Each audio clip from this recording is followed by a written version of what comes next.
Another greatest calls bracket interview. Very fortunate to have Howard Deneroff with us, the EVP and executive producer of Westwood One Sports. He's in his 31st year. Howie, how's everything going on your end? We're good. Health is the most important thing. We're fine.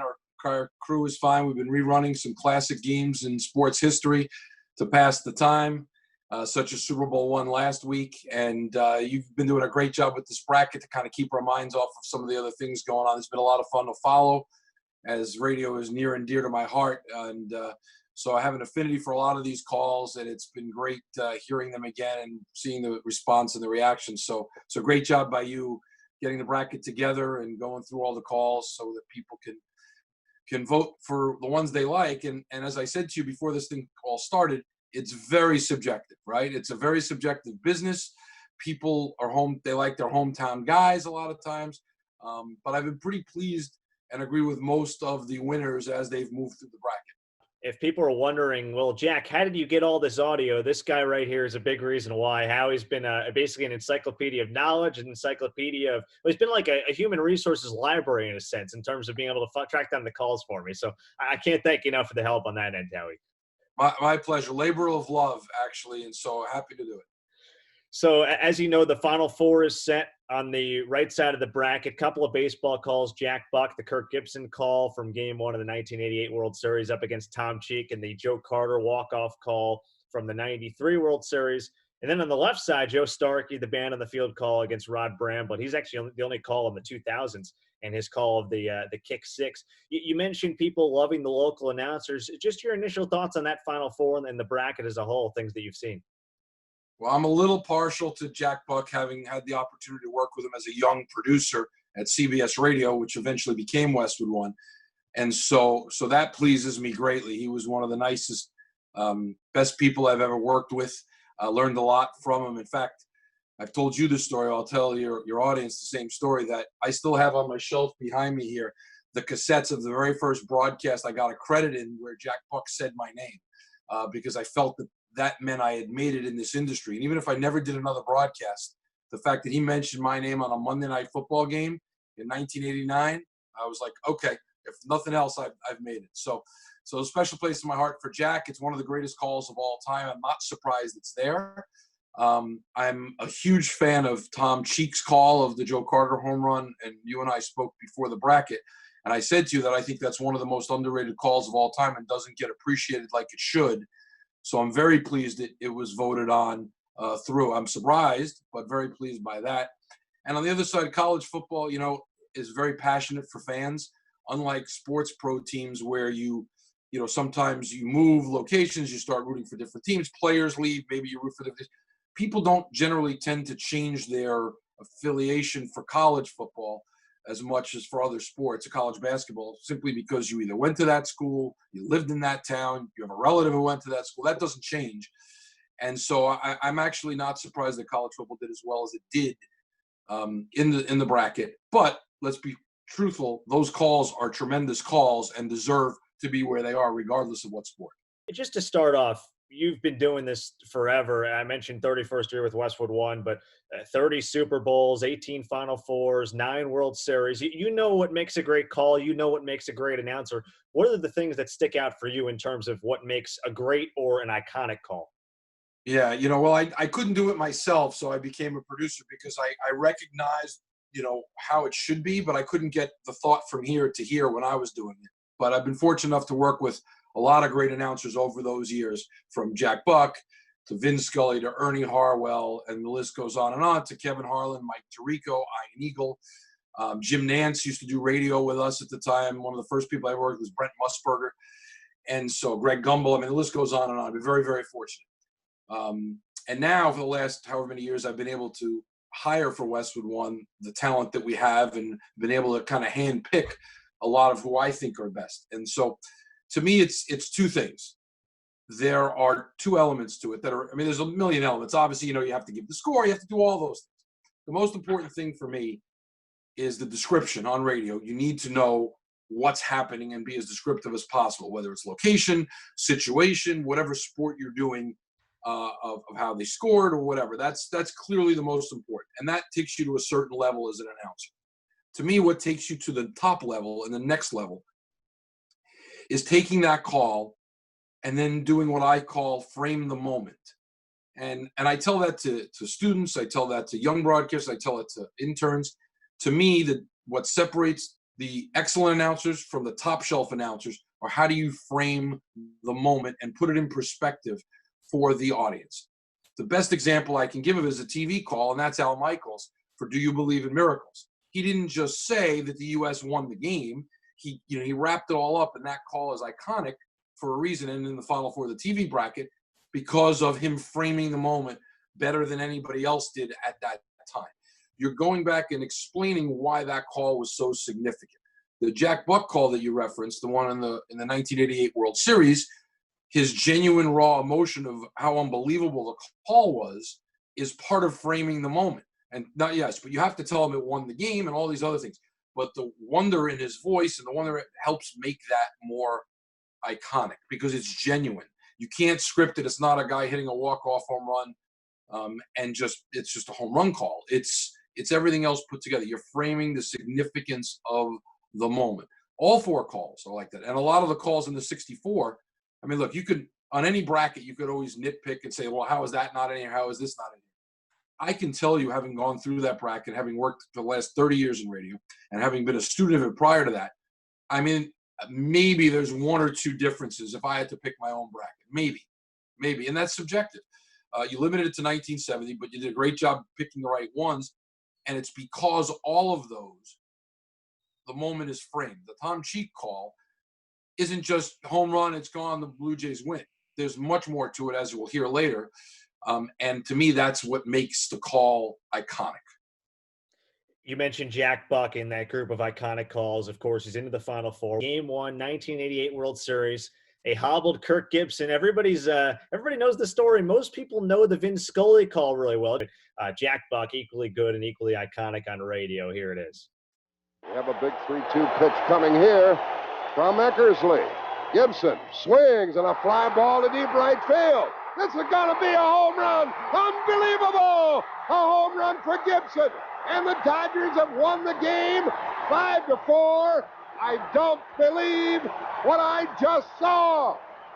I don't believe what I just saw. Is this really happening, Bill? It is happening, and they've got to help him home. The third base coach, Joe Amalfitano, had to give him a little push, and all the Dodgers are around home plate. I don't believe what I just saw. One of the most remarkable finishes to any World Series game. A one-handed home run by Kirk Gibson, and the Dodgers have won it 5-4. And I am stunned, Bill. I have seen a lot of dramatic finishes in a lot of sports, but this one might top almost every other one. You were mentioning just the raw emotion in the call. What do you remember most about that? And I know you were talking about your relationship with Jack a little bit. You worked with him a ton. What do you remember most about Jack Buck, the announcer? Before I talk about the call, I'll tell you a real quick personal story on this. So I'm a senior in college, and I have a night class the night of Game 1 of the World Series between the Dodgers and the A's. And I have a little radio with an earpiece. There's no there's no earbuds back then, all this, but a little transistor radio. And I'm listening to the game, and I'm in the back row, the next to last row. And at one point, the professor says to me, "Hey, what's that? What do you have in your ear?" I said, "I'm listening to the World Series." And he says, "Well, unless you're going to share it with everybody, then I'm going to ask you to leave." And I said, "Well, not everyone wants to listen to the World Series. That's why I have the earpiece on." And so he says, "Well, if it's not for everybody, then either turn it off or please leave the class." So without hesitating, I got up and I left the class. I didn't go back. I dropped the class the next day or 2 days later, whatever, because the deadline was coming up. This was October. And wasn't my major. Smartest thing I ever did. Didn't like the class anyway.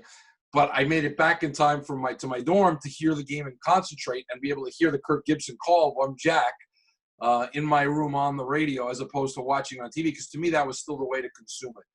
And I was a big fan of Jack, not knowing I was going to be working with him to some degree a year later. Anyway, the call is great for so many reasons, but you got to remember, on a lot of these calls, the reason the calls are memorable is because the moments themselves were memorable, right? And the moments themselves were memorable because they were unexpected. And in this case, you had a player who wasn't even on the bench. And TV there, if you remember the camera shot, they're fanning up and down the bench, and they mentioned there's no sign of Kirk Gibson. He's not available. And we knew the same thing on radio because Jack had said it. And Bill White, one of the announcers there, that was Bill, that it was the other voice in the call we just heard, who went on to become the president of the National League right after that World Series. But it was so unexpected. He couldn't walk. He couldn't swing the bat. He hits a one-handed home run. So there's part of the description with Jack, right? And then the second part of that is Dennis Eckersley was such a great reliever for the younger audience. He was Mariano Rivera before Mariano Rivera. I mean, he was a starter for years, but he was dominant. I mean, he never fell behind hitters. He never gave up home runs. And so that was part of what made this moment so unbelievable. And Jack just let pure emotion take over. I don't believe what I just saw. I don't believe what I just saw.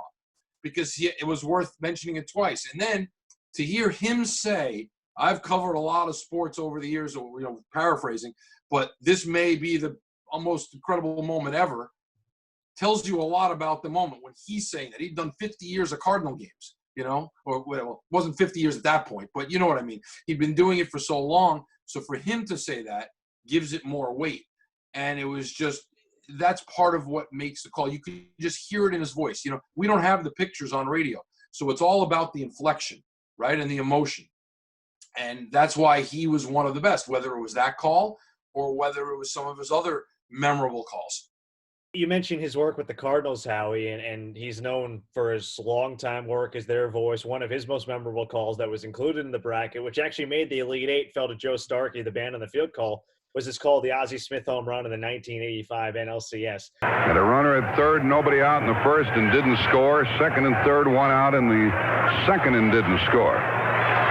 Smith corks one into right down the line. It may go.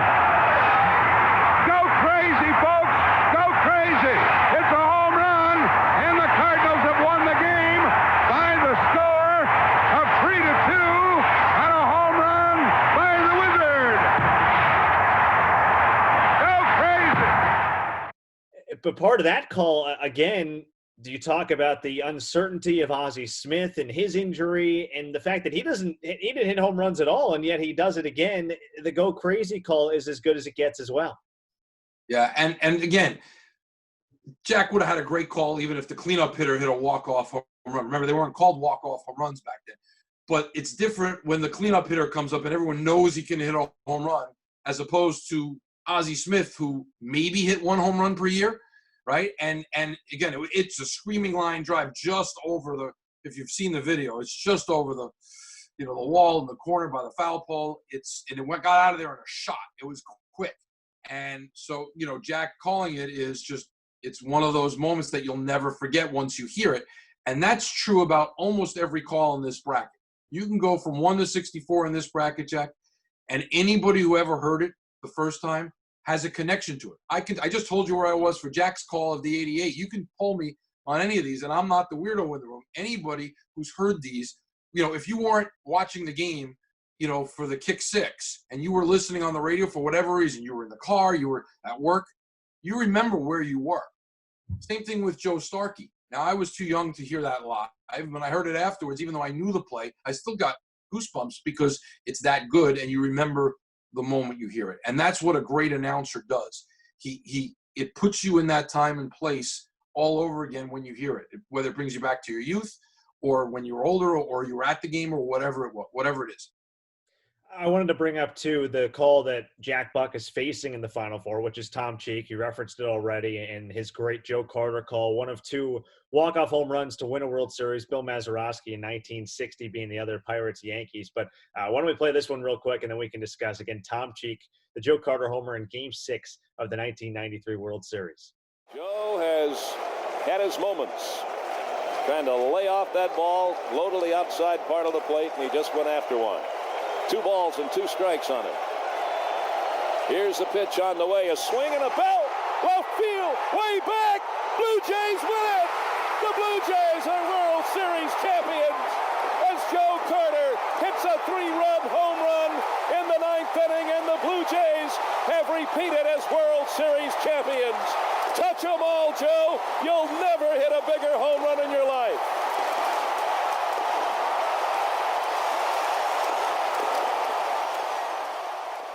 had the chance to talk with Jerry Howarth about it, his longtime partner for 23 years in the radio, Howie, and he was saying just the incredible ability that Tom had to notice Joe almost missing first base. What sticks out most to you about that call? So I was, at the time, we had a Spanish language network at CBS Radio, so I was producing the Spanish broadcast. And I can tell you the call on the Spanish side was excellent as well. Quadrangular, la bato, el home run, Joe Carter. He didn't say touch them all in Spanish, but it was great. But I could see Tom and Jerry right down the hall because our booths are all kind of next to each other. And you know, you got to remember, he gave you everything you needed on that call. And that call, to me, as I said earlier, is network worthy. That was a local call, but it is so good. He almost played it down the middle. You wouldn't know he's the Toronto announcer, even though he's excited. But you knew if you're the Toronto fan listening, he's still your guy. And so he tells you the ball is gone. He tells you they win the World Series. He tells you it's back-to-back. He tells you that Joe Carter has to – first of all, I like the phrase touch them all. Not enough guys use it, in my opinion. But you'll never hit a bigger home run in your life. Certainly that's true. And you're all caught up in it. And it's just – again, it's one of those signature moments. You mentioned only Bill Mazeroski has done it. We did it before. Nobody's done it since. So you were rising to the occasion. Joe Carter rose to the occasion when he hit the home run. Tom Cheek rose to the occasion for that, in my opinion. And I had the good opportunity to work with him occasionally when we did games for CBS Radio back in the day. And we'd go in and do a game of the week. On the fifth inning, we would invite in the local announcers. So Tom or Jerry would come in if the Blue Jays were playing, and whoever was playing on the other teams, Bob Uecker for the Brewers, or Pat Hughes at the time was with the Brewers and not the Cubs, or John Miller back, whoever it was would come in. So I got an opportunity to work with a lot of different announcers across the league, even if it was just for a 1-2-3 inning, which it turned out to be most of the time. They were always too short. Those guys would come in, it would be 8 pitches and out. But what a good guy and a good announcer, and I'm so happy that is getting the recognition I've always felt it deserved. We started off talking about Jack Buck, longtime announcer for Super Bowls on national radio. Another guy you've worked with for a while now is Kevin Harlan, and you brought him on for Super Bowl 45, just did his 10th Super Bowl, called the Chiefs win over the 49ers. He's got so many calls that could have made the bracket. 3 made it. The one that made it the furthest in the bracket, I know I gave him a tough draw. We'll talk about that in a second. The Philly special call in Super Bowl 52, matched up with one of your guys, Mike Tirico, in the Masters call of Tiger winning last year. What is that about? Come on. It's like Wichita State, Kentucky a couple of years ago when Wichita State was undefeated, or when Kentucky got an 8 seed. I mean, come on. I want to voice a complaint. Come on, we had good quality road wins. We played out of conference games, and you stick 2 of my guys together in the first round. What is that about? A couple of guys gave me some flack for the matchups they got to in the earlier rounds, but why don't we play this one real quick again? Philly special, Super Bowl 52. The Trey Burton to Nick Foles play for the Eagles to take the lead in the second quarter. 4th and goal at the 1. Foles running up and down the line. It's a direct snap, and it goes to Clement, who gives it off to Burton, the tight end, who then throws in the end zone. Touchdown! Foles caught the ball on a touchdown pass of the yard by the tight end. What did we just see? Holy smokes! The tight end just threw a touchdown pass to the quarterback. The part that sticks out for me most on the play, Howie, is the what did we just see, of course, but the description is so good, and that's really what's made Kevin so great as an announcer. What do you remember most about that play? Well, I think Kevin said it to you in the interview he did with you, that we didn't have the best vantage point to see it. But I think, the emotion of what did we just see partially was because we were towards the other side of the field. But the other part of it is you're almost, wait a minute. Did a tight end just throw a pass to a quarterback in a Super Bowl? That is almost like he's questioning himself. Like, did I see it right? He called it straight. He didn't hesitate. He saw it, and he trusted his eyes. But anybody else might have double-taked and said, wait a minute. No, that can't be right. Whereas if it was the other way around, Foles to, throwing the ball, you wouldn't think twice. So what did we just see was almost like rhetorical to himself. Like, wait a minute. Did that just really happen? And that's part of the call that makes it so great. Again, it's that emotion of incredible. It's like, wait, in the biggest game of the year, they just pulled out a trick play and it worked to perfection. And so, look, if he doesn't have the right guy catching it, if he doesn't have the right guy throwing, if he doesn't have the right formation, the call's gone and not good anyway, right? But he had all that. But what elevates it again is that framing it afterwards. It's not just, oh, it's a touchdown, and the Eagles take the lead before halftime. I think that gave them the lead right before halftime, but or whatever this made the score. What made it great is that he doesn't believe it. He's right there, so oh my God, it's a special moment. Without saying, in one of the most unbelievable special plays, we didn't know it was called Philly Special, right? One of the most unique plays of all time. He didn't have to say that. He says it by saying, "What did we just see?" And so Kevin is the most descriptive announcer out there calling radio. It's one of the reasons why I love having him on our crew. It's one of the reasons why I loved listening to him when I first started.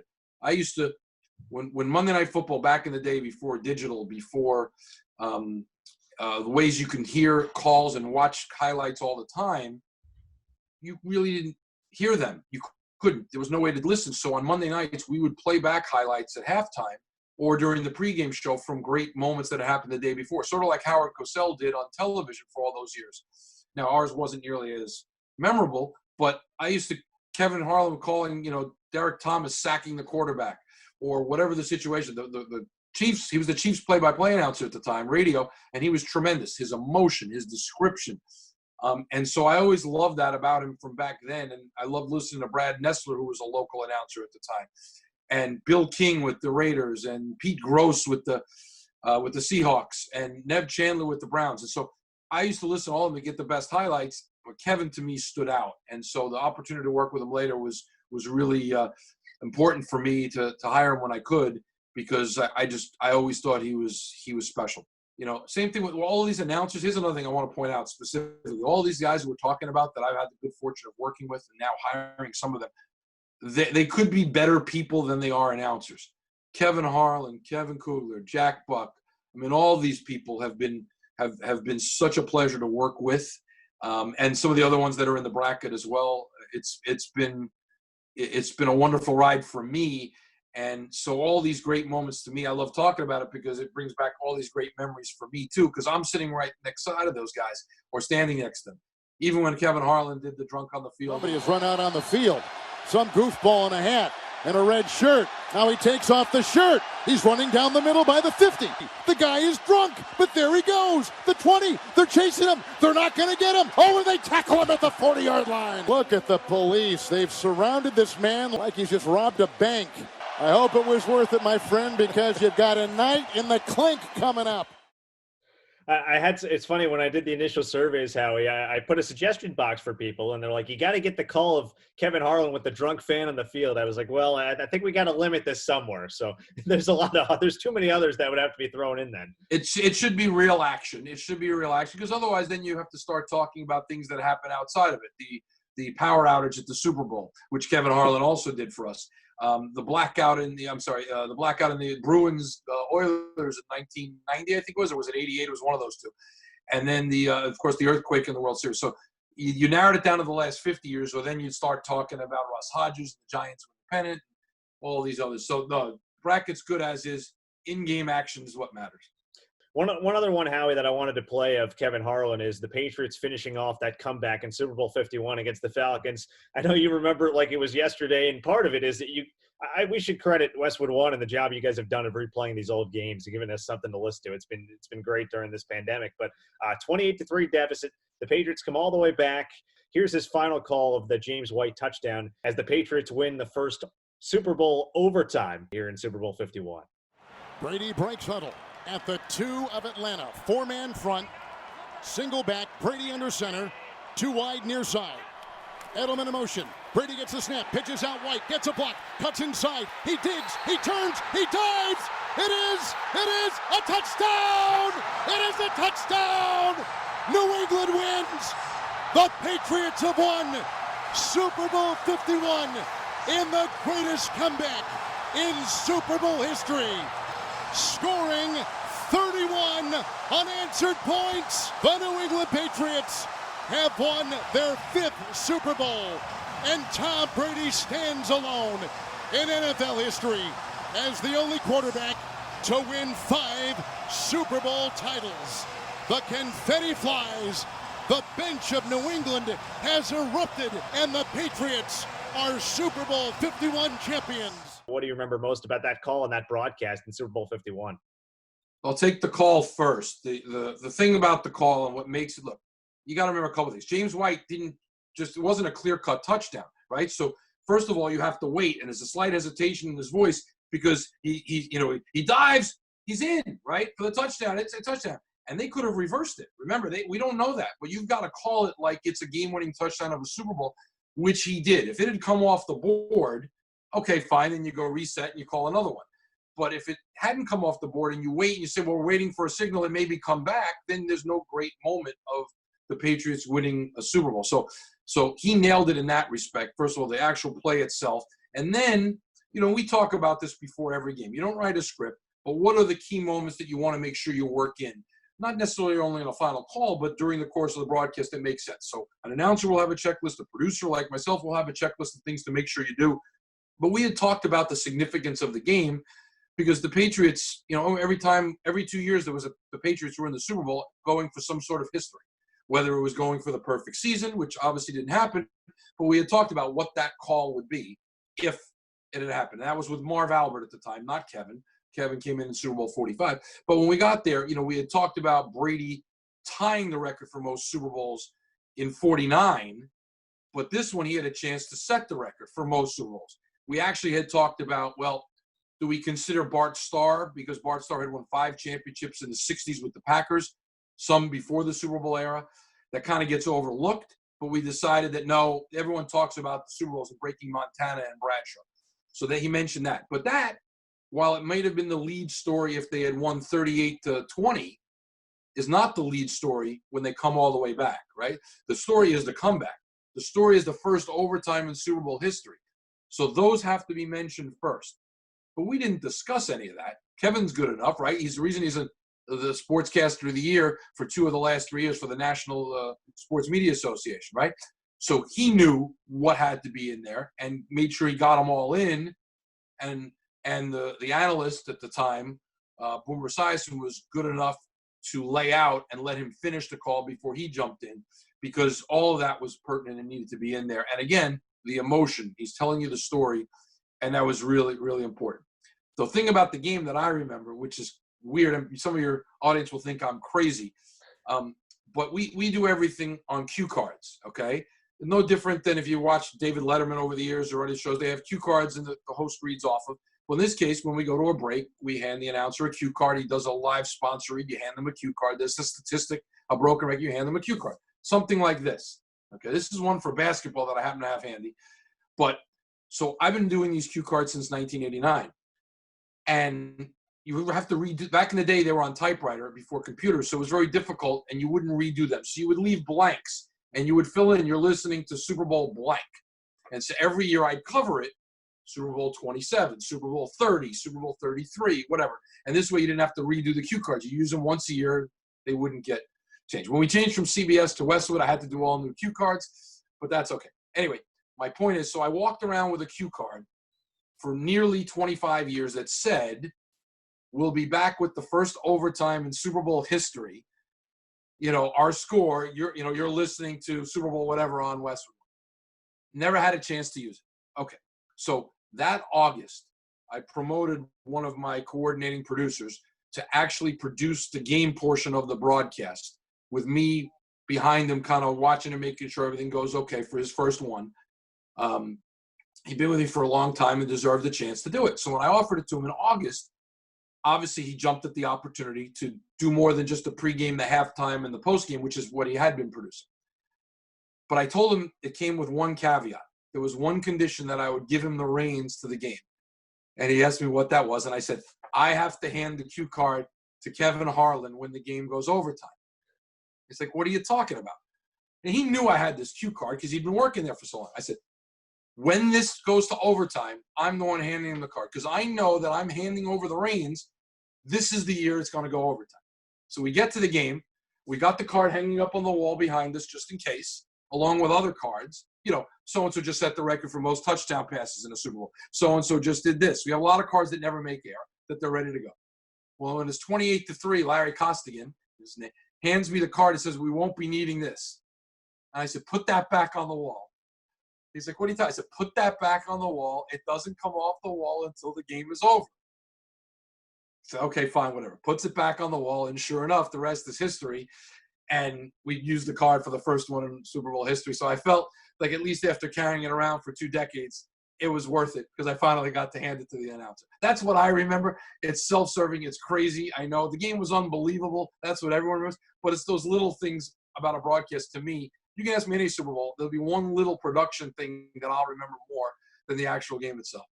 I've been fortunate enough, as you know, to be in your guys' booth and observe the operation from Monday Night Football. I can only imagine the scale it goes to for a Super Bowl. So, hey, that had to feel good handing over that card. I guessed right for once, right? Well, hey, one of your other longtime guys, another Kevin Kugler, he came on board for the Final Four in 2008. First one he had was Mario Chalmers. I was telling you earlier, he got thrown into the fire with his assignment, and when I had the chance to interview him for this bracket as well, he said the same kind of thing. But his call was really, in a sense, the Cinderella of the bracket. His Kris Jenkins call in 2016. Villanova knocks off North Carolina at the buzzer. Jenkins will trigger. 4.7 seconds to go. Inbound to Ryan Arcidiacono at half court with 3 seconds. Ryan Arcidiacono flips to Jenkins. 3 for the win. It's good! It's good! Jenkins hits the 3 to win the national championship for the first time in 31 years. You can call the Cats champions on the Jenkins 3 at the buzzer. 77-74. Villanova wins it. Jenkins with the dream shot in Houston. Part of what makes the call so great is the cannons going off in the background. Kevin made the good point that the cannon guy got a little excited that night, like everyone. What do you remember most about that call? And any surprise for you that call made it so deep into the bracket to the Elite Eight? It's a great call. Again, a great moment. It's a memorable moment. It's a recent moment, so that helps. I said a couple things I remember from that. So first of all, I need to make sure that my announcers, my analysts, again, don't jump on Kevin for the moment. And that's Bill Raftery and Coach Thompson, John Thompson. And John, when the shot went in, had the biggest smile on his face, not because he was rooting for Villanova, but he finally felt that maybe some people would stop talking about the 1985 championship game that they lost. Georgetown lost to Villanova because now Villanova had another championship. And so that took a little heat off of him. Plus, it was a Big East school, and he's a Big East guy. So he had a big smile on his face. He was friends with Jay Wright and Rolly Massey. So I just remember his genuine happiness. Again, but Kevin's call, yeah, the fireworks, if you will, are startling. They're loud, and they happen so fast. And just like we talked about with the James White touchdown on the Super Bowl, that could get called back. They had to review that play. And so and the streamers are coming down and everything. In fact, Kevin on the other call, Kevin Harlan, mentioned the confetti coming down on the Super Bowl. Same thing happens here. They would have to pick all that confetti up if that call gets reversed. So that guy had an itchy trigger finger too. Luckily, we had a really great vantage point on that one. We are courtside. So we could tell the clock. We pretty much knew it was going to count. But Kevin had to dance around the fireworks. There's a little pause in the call after the first few, but we don't know how long that's going. You can't just stop in the beginning. If he had done the initial call and said, and Villanova wins it, and then the cannons go, then you can wait a couple seconds and then pick up the call and frame the moment more. But it's right in the middle. You can't stop short. So he did a great job fighting through it. Our engineers did a great job with the mix. And it's pandemonium there, but you got to keep your composure as an announcer and tell us exactly what happened. From the inbounds to the dribble to the shot, it's a 3.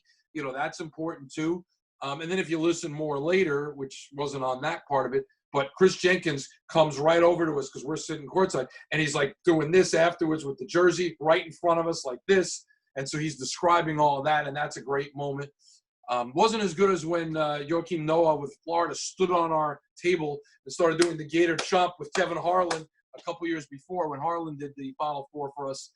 And they won back-to-back championships. That was a little. I thought he was going to knock us off the air when he stepped on the table, but luckily we didn't. But Kugler does a great job.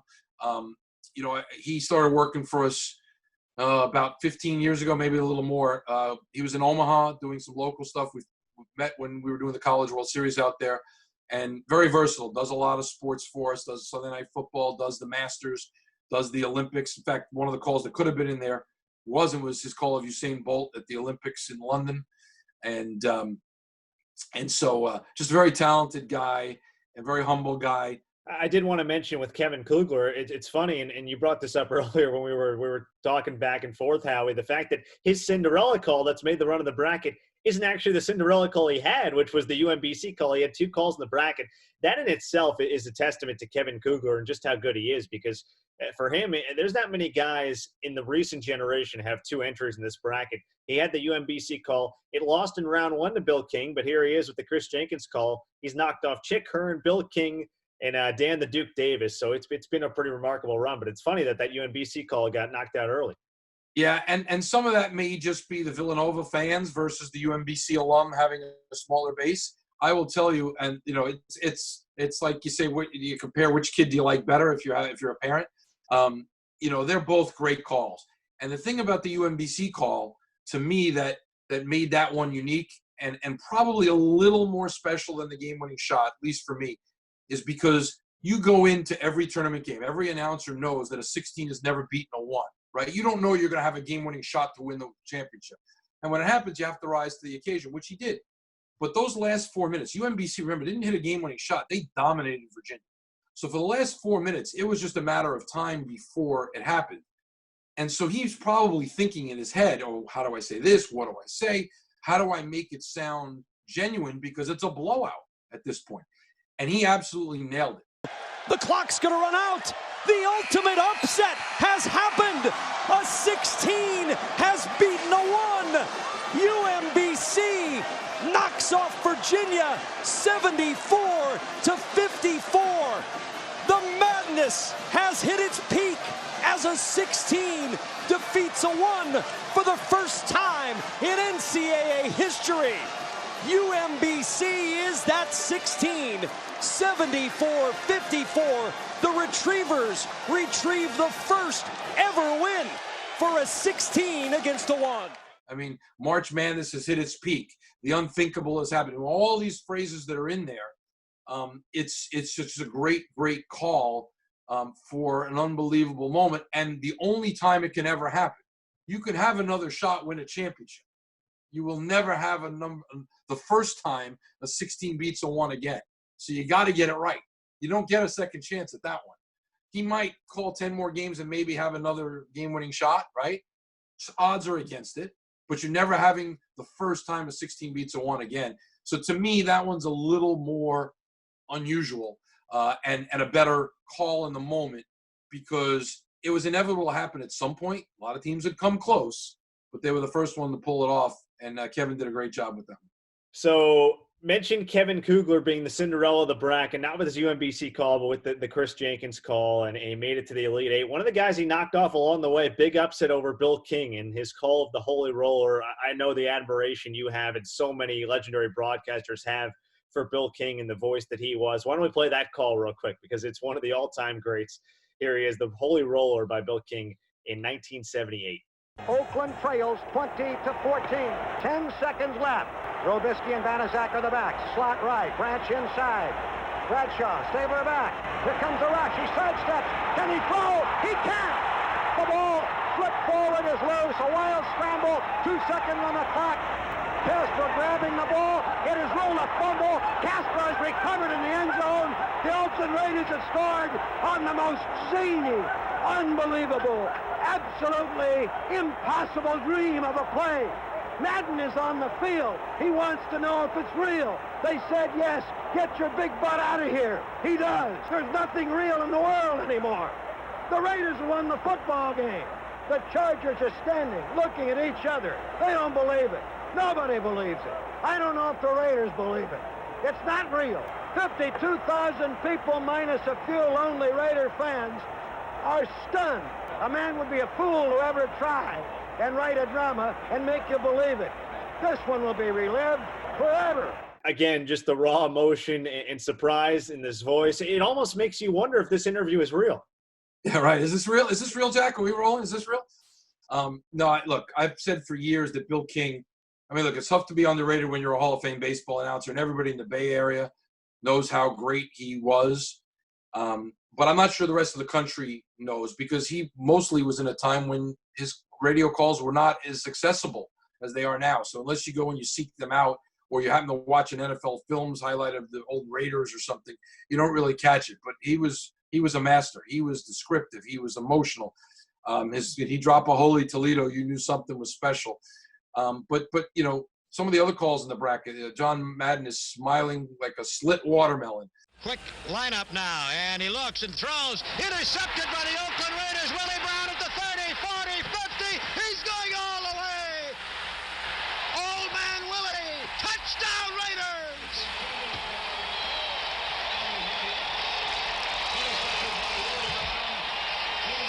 Look at the Oakland Raiders joining him. They're coming off the bench. They're mobbing him down in the end zone.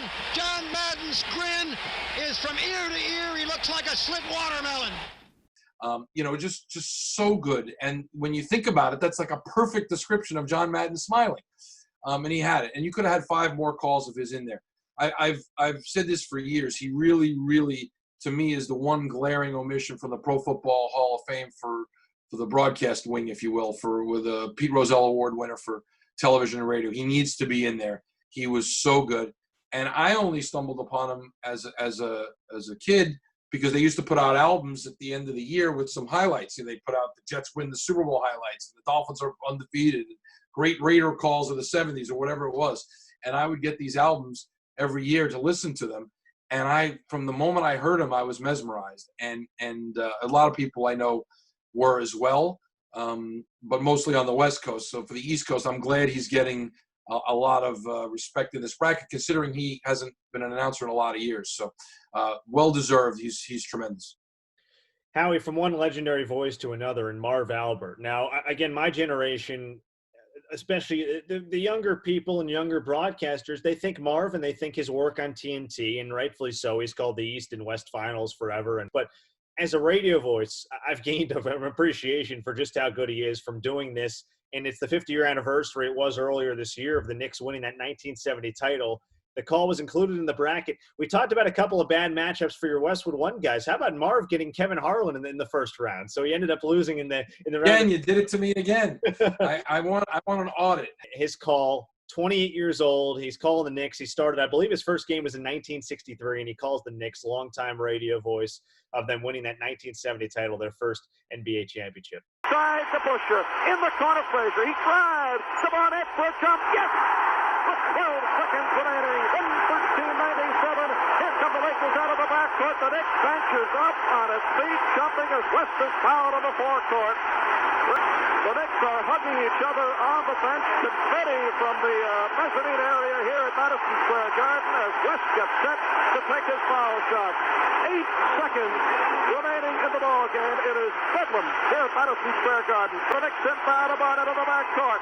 Cross court to Busher. 5 seconds. The Busher holds the ball. 3 seconds. The Busher holds the ball. 2 seconds. The Busher holds the ball. That is it. The New York Knickerbockers have won the 1969-70 World Championship of basketball. They are being mobbed as they head to the dressing room. The New York Knicks are the world champions in a devastating rout.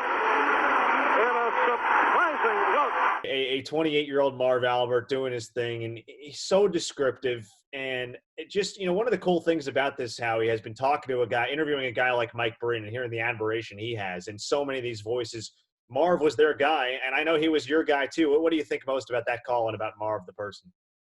Yeah, Marv is timeless. Let's be honest. It's been 50-some-odd years he's been doing broadcasts, and those who were fortunate enough to be in the New York area before satellite, before cable, before you can consume audio and video differently like you can now. He was the voice of my childhood, and there were a lot of announcers I looked up to. But growing up in New York, he was my guy. He was the guy. He's the main reason I went to Syracuse University to study broadcasting. Why I wanted to be in broadcasting. Of course, I wanted to be the next Marv Albert. I fell a little short of that, but I'm not alone in that. There was a lot of us who did that because he did basketball. He did Rangers hockey. He did NFL for NBC. He did Major League Baseball for NBC. He also did the NBC Nightly News at 5 o'clock, 6 o'clock, and 11. He'd do the show at 6 o'clock, do the 3-minute sports, go to the Garden, call the Rangers and the Knicks, come back to the 11 o'clock. He was everywhere and was great at everything. And so for me, he was the guy. And I've been doing this now for 30-plus years, and the most nervous I've ever been in a broadcast booth was the first game I ever worked with Marv Albert when he started doing games for us in 2002. In fact, the first game he ever did for us was the first game ever at Gillette Stadium. They opened up that night. It was Monday night, and I was petrified of working with, even though I'd been working there for, 14 years, whatever it was at the time. I think it was just a moment of like, uh-oh, I don't screw this up, right? Because this is the guy. And so luckily I didn't screw it up. Luckily we got along great. Still get along with him. And he worked for us for, almost a decade. And but this call with the Knicks there is iconic because it was the first for, New York City. He had taken over for Marty Glickman, who was really the start of all these. He was the first. He was the prototype play-by-play announcer. And then everybody comes after him, Marv being the star pupil. And then everybody kind of feeds off it. And at least in the Northeast, and even nationally. But, Jack Buck was the model in the Midwest, and Ray Scott up in Minnesota and Green Bay area. And out west, everybody had their own guy. But Marv and Marty and just, I was lucky enough to have Marty as an adjunct professor in college for a year or a semester. What a pleasure. Learned a lot. And just listening to Marv brings back so many memories, although I'm a little too young to remember that one live. Almost all the other ones on the bracket, that one and Bobby Orr are the only two I don't remember when they happened because I was only 3. Everybody, and you said Mike Breen, I know Ian Eagle also grew up in New York City and was a huge fan. Marv was his guy. And there's several other people that will tell you the same thing, especially in the 80s, 70s, 80s, it was because his style, he was so unique. And I can tell you without a doubt, because my mother actually tells the story. I introduced my mom to Marv Albert when we first started working, and she then goes and proceeds to embarrass me by telling him I would walk around the house imitating him growing up, because he didn't know that. He didn't know he was my guy. My mom spilled the beans and then actually demonstrated and took a piece of paper from the booth and crumpled it up and said, oh, yeah, Howie used to walk around and go and shoot it and go, yes, using glass, it counts, and the foul. Bad imitation. It was bad then, it's bad now. But he was fascinated by the fact that I would do it and hasn't let me live it down since. It's funny, Howie. I still do that today. Yes. We all do. I do the same thing. He's timeless. Our generation's growing up with that yes call just on TV. It's it. And nobody else can ever use it again because it's so him, and anybody else who would do it would be a copycat. And so it's great. It should be his. It'll always be his. And it's one word. And it was a pleasure working with him. He did 8 Super Bowls for us in Monday Night Football before leaving, and Kevin Harlan stepping right in. And again, talking about fortunate of working with great people and great announcers. It's been an unbelievable run. There's so many of your announcers that are featured in this bracket, of course, Howie. In fact, I counted 12 in total in the bracket of 64, not including the play-ins. Should have been more. No, I'm just kidding. No, but it's a testament to the versatility and just the talent on your roster that you have at Westwood One, Howie. But guys like Howard David in the tackle and Tom McCarthy with his R.J. Hunter shot. The one I wanted to point out lastly here is Mike Tirico and his call at the Masters last year. Not often do people really note golf radio calls, but that event, and what's interesting for me is I got to talk to Jim Nantz, very fortunate that he would take the time to do an interview, and we talked about his TV call. But the Mike Tirico radio call, I think a lot of us are fascinated by kind of how that one came about. Here it is. Woods has 2 feet to win the Masters. Everyone quiets down. Tiger back behind the ball. Woods puts it and in! He has done it! Tiger is back! Tiger is back on top! Tiger Woods, the 2019 Masters champion. One of the great comeback stories in American sports history. Masters number 5, major number 15. And Augusta National roars like never before.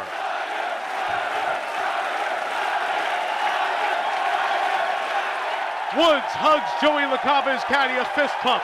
The hat is off. He's waving to the patrons, smiling and soaking in the moment. A moment he thought he'd never see again. And near the spot where he hugged his dad when he won in '97, he hugs his son 22 years later.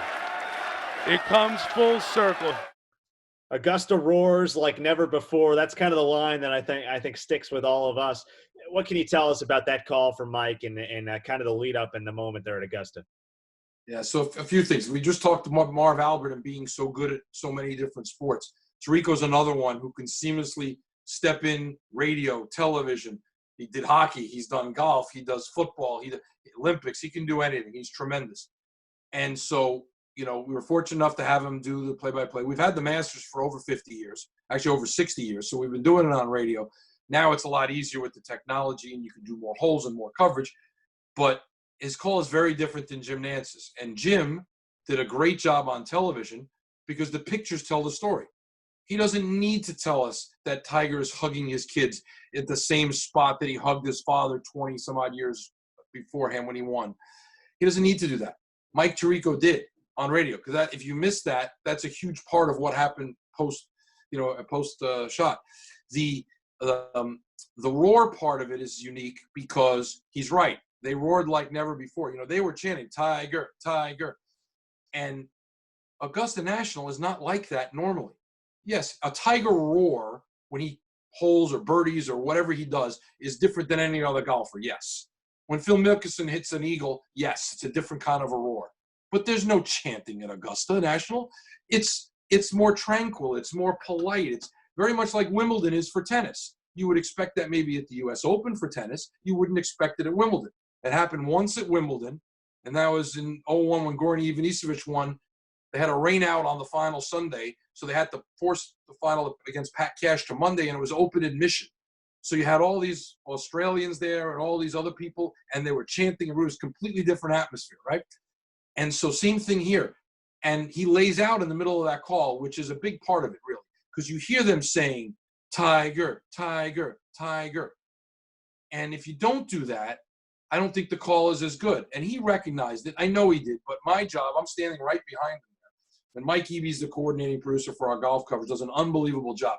My only thing is just to make sure at this point nothing goes wrong, right? But at that point, I wanted to make sure that Mike in the moment was hearing the Tiger chants because he's busy talking. He's watching everything around, and maybe he can't make out. Sometimes, you're at a baseball game, you can't make out. Are they booing? Are they chanting Lou? What are they doing, right? So I wanted to make sure. So there's a hand signal that you kind of tell people, and I kind of just did it. You go like this. Or you go like this. Let the crowd play. Let people know. And he did. I'm sure if I didn't do that, he'd have done it anyway because he's so good. But you can't make that mistake of missing it, and maybe he couldn't hear it. So I need to make sure he was hearing it. But the rest of the call is, super descriptive. And the exact opposite of Jim, because it has to be. It has to be. It wasn't anybody just holing out and winning. It was Tiger. It was the comeback. It was all these years later. It was coming full circle from his dad and his kids. It was all of that, and he captured it. And I look, it was up. It got a bad draw. That one I thought would do better, but that's okay. That's one you can blame the selection committee on. Yes, another one.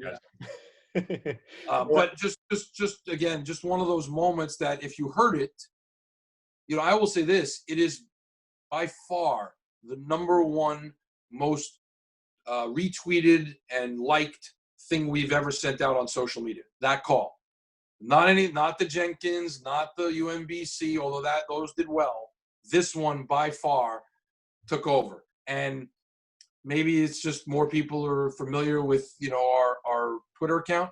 Maybe it's just because it was earlier in the day. Remember, they got moved up because of weather, and not as many people could have seen it on TV. Remember, TV played it back right afterwards as well. So maybe all those factors led to more people listening on the radio and telling people about it, whatever. Maybe it was, because Mike Tirico retweeted it. That certainly helps.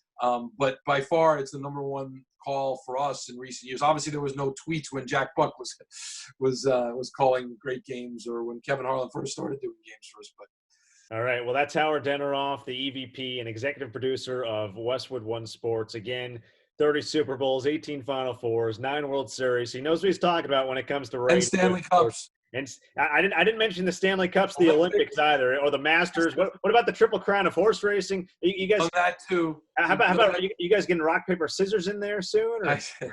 if we can do it, if I can get Kevin Harlan to describe it, he moves his hand, he inches, and he slides in with the scissors.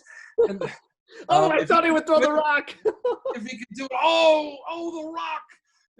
So yes, if we can do it, if the rights fees are not too drastic, I'm up for it. I've said to people, if we could do frog jumping on the radio, let's do it. I can't thank you enough for taking the time and, of course, for all your help gathering the calls. The good news is you've got a horse in the race in the Final Four, so you've got Jack Buck. I know you like all these guys, and you've met a lot of these guys, and, of course, Tom Cheek is one that you saw as a call that's underrated that's in there. But it should be a good Final Four, and, again, I appreciate you doing this and talking, and appreciate all your insight. Everyone's a winner in that bracket, no matter who wins. I guess I'll be happy. Obviously, I have a personal affinity more for Jack. And that moment, but everybody is worthy at this point, and so may the best call win.